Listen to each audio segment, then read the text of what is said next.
কোনো ব্যক্তি যদি বলে বিসমিল্লাহ অনর্থক শব্দ, এটা সংবিধান থেকে বাদ দেওয়া দরকার। শরীয়তে এমন ব্যক্তির হুকুম কি, এই বিষয়টি নিয়ে সংক্ষিপ্ত আকারে বিস্তারিত আলোচনা করার চেষ্টা করব। আমা তাওফিক ইল্লা বিল্লাহ। Holi star presence.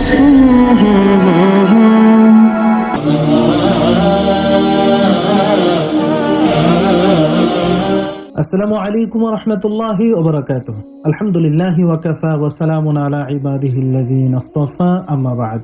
সম্মানিত দর্শক শ্রোতা, প্রিয় দিনী ভাই বোন, আশা করি আপনারা সকলে ভালো আছেন। আমিও আলহামদুলিল্লাহ ভালো আছি।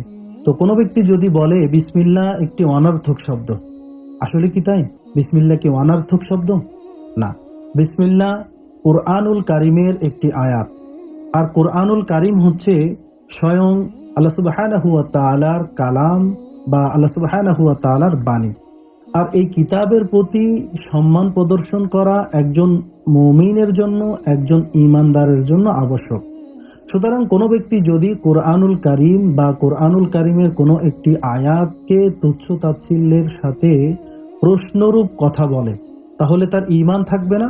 আর তার জন্য আবশ্যক হলো সে নতুন করে কালিমা পড়ে ঈমান আনবে। আর ঈমান যদি আনতে না পারে তাহলে বেঈমান অবস্থায় থাকবে।